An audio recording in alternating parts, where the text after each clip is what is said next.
Heartbreaker in Tuscaloosa. Heartbreaker in Athens. Heartbreaker in Miami. That's right. 3 of your top 11 teams fall this weekend. Louisville upset Miami, and for much of that game, they looked like the better team. Carson Beck did throw 4 picks, including the game-sealing interception. Late in that game, they was driving, and Carson Beck thanks Georgia. Carson Beck showed up. 4 interceptions, 0 touchdowns. If you're gonna win, you can't do that at all.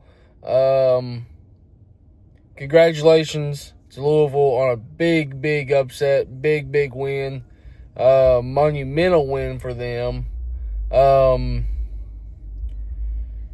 Miami, you got to be better defensively. You can't let a Louisville team score 24 points on you. Carson Beck, you need to do better. 4 picks, not going to cut it. Just be better all the way around. You guys was the most complete team going into this game in the nation, arguably, besides Ohio State. And you guys coughed it up this week. Guys got to bounce back next week if you guys even play. I don't even know. I don't keep up with the ACC as much. But if you guys do play, you gotta bounce back. Next, we're going to talk about Trinidad Chambliss and Georgia. Ole Miss and Georgia. Georgia upsets. I say upsets. Georgia was the favored team to win this, so it's technically not an upset, but it is an upset in terms of where each team was ranked. Georgia was 9th. Ole Miss was 5th. Georgia outscores Lane Kiffin and the Rebs 17-0 in the fourth quarter to win that game. Ole Miss was on fire. They was playing hotty-toddy top football all first half. And then the second half came along, and Georgia's defense does what it's done all year. Wakes up, decides they want to play football, and the offense capitalized and scored the 17 unanswered points to win the game. Congratulations to Kirby Smart and the Bulldogs for winning that game. After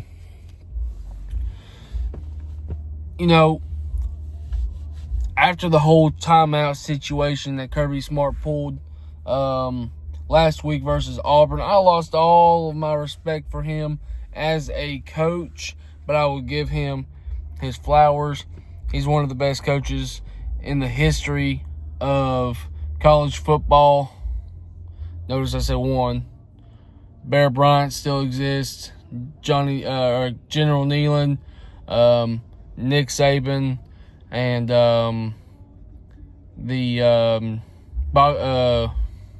Bobby Bowden. All those guys are still, in my opinion, better than Kirby Smart at this time. But congratulations to Kirby Smart. He's the best in college football today. And it's not even close as of right now. Cignetti, from Indiana, he's got the potential to get up there too, turning this Indiana football team around. But we're not talking about Indiana today. I want to know what was going on inside Lane Kiffin's head.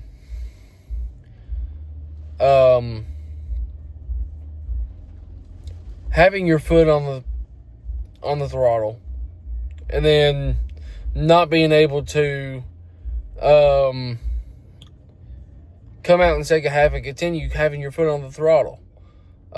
Georgia made adjustments. You should have made adjustments offensively. You should have went in the locker room and said, okay, what we did worked. Georgia's going to make adjustments. We're going to come back out and we're going to do something completely different. And we're going to continue doing what we're doing, we're going to have our foot on the throttle, and we're going to do something different to throw them off, to try to just win this game, knowing that Georgia's defense is going to come out playing football. So, again, congratulations, Georgia. Big comeback win. I had Georgia losing this game in my pick'em, in my college football pick'em, but I had them winning this game on my prediction video earlier in the year before the season started. Heartbreaker in Tuscaloosa. Tennessee beats themselves. I'm a VFL, Vol for Life, go Vols. Tennessee could have won this game. Tennessee is good enough to make this game close. I know the score doesn't reflect that. 37-20. Tennessee beats themselves on a couple of different things. Defensively, Tennessee played decent. Played better than they had all year, especially in the passing game. And the places where they were struggling defensively, including the passing attack and the rushing attack, they played lights out. They played good. Ty Simpson did not hit his season average in pass yards. Tennessee defensively did not allow the rush yardage from the Alabama Crimson Tide to hit over 200. I don't think they even hit 130 yards. So that's good. The defense played good complementary football for the most part during that game. They improved on what they needed to improve on. They played well enough for Tennessee to win this game. What happened was turnover, the pick six at the end of the half. That kind of flipped the switch, and Alabama had all the momentum going in the halftime, and Tennessee just could not get over the hump to get it back.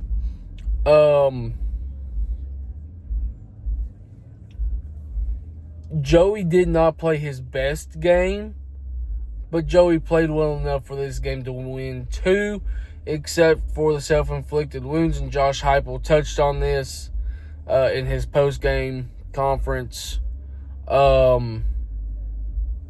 Self-inflicted wounds, defense getting the turnovers, 3 and outs, the fumble recovery from Ty Simpson, and they just did not capitalize and put points on the board offensively. That's what beat Tennessee. If you score on those drives, you're leading this game going into the fourth quarter. I don't know by how much. Alabama's a good ball team. Tennessee has now lost to both Georgia and Alabama while they're ranked number 6 in the country by a combined total of 20 points. It's not bad looking at it, considering the defense has not been good all year, but you got to be better. You got to play complementary football, and you got to put points on the board when the defense gets stops. Whether it's 3 or whether it's 7, I'll take 3 points. Because I think some points are better than no points. So Tennessee's just got to find ways to play complementary football from this point forward. We got Kentucky this week. I was thinking if Tennessee beat Alabama, this would be our trap game. Looking ahead to November 1st, playing Oklahoma at home, a ranked game, a good John Mateer, all around good football team. This would have been our trap game. Now I think Josh Heupel is going to come out. Look at Stoops from across the field, and he's basically going to tell him, "Hey, I'm coming out swinging. You better be ready to take it all game long because there ain't nothing you're going to do to stop it." At least that's what I would do if I'm Josh Heupel, and try to go up there and tell the boys to get ready. We're going to take Kentucky on a little bit of a joyride, and they're not really going to enjoy it. So, congratulations to Alabama. I bought my cigar last night. I was hopeful that I would get to smoke it. Not the case. And congratulations to the Tide for winning that game. You deserve it more than we did. And Tennessee beat themselves. Also you had that drive halfway through the fourth quarter. You had them at 3rd and 8, 3rd and 9. Ty Simpson throws the ball. Tennessee actually had help from the safety for once over top. What does Colton Hood do? He holds the receiver on 3rd down. You was going to get the ball back with about 7 to go. And you could have made that a 3-point game, and or maybe even just a 7-point game if you get 3. And with a shot to have 3 timeouts and go back out there on defense, get another stop, and tie the game, take the lead, something. But we had 3 penalties on that drive, and it just beat us. Tennessee beat themselves at the end of the day. Alabama, no disrespect by saying that. You guys are a very good football team. And right now, you guys are the hottest team in football right now. Winning 6 straight, 4 of those being ranked SEC teams. So, Georgia, Missouri, Vanderbilt, Tennessee. That's not easy. So, congratulations again. Moving on. Breaking news. Billy Napier fired from Florida. That is the second SEC program to relieve their coach from their duty. What's next for Napier and company? I don't know. I really don't care what's next for Billy Napier. He sucked anyways. I was hoping Florida gave him a lifetime contract. No.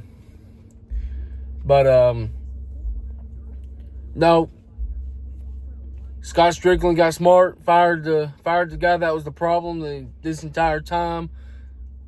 Florida's got a bunch of great players down there, talented players, including one of the most talented quarterbacks in the country, and they're misusing him.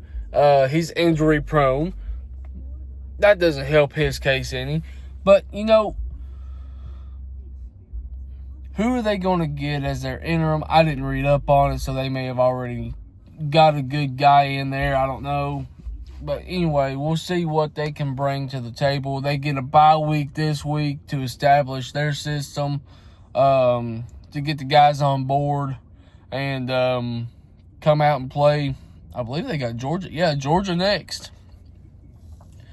Florida's good enough to win that game. On paper. They're good enough on paper. If you look at the rosters, very experienced roster. They're good enough to win that game. Question is, can they execute? Can they win the game on the field? I don't know. This year has just been a up and down roller coaster, side to side kind of football season that nobody expected to happen. I mean, Vanderbilt's ranked inside the top 10. Georgia Tech's ranked inside the top 6, I believe.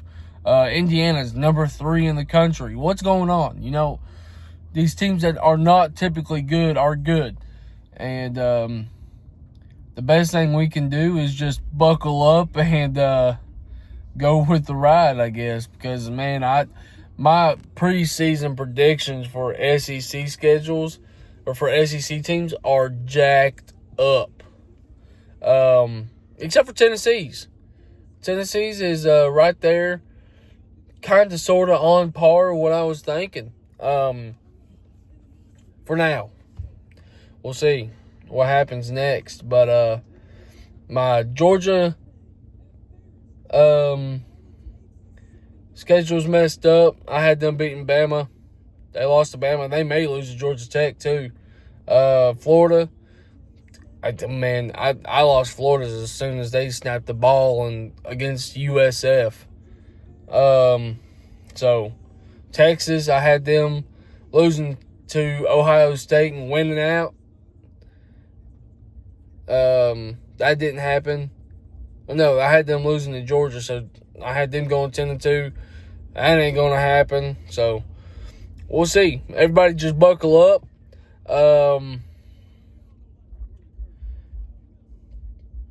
Get ready. That's all I can say, because it's gonna be a bumpy ride. Until next time, Don Father out. Go Vols.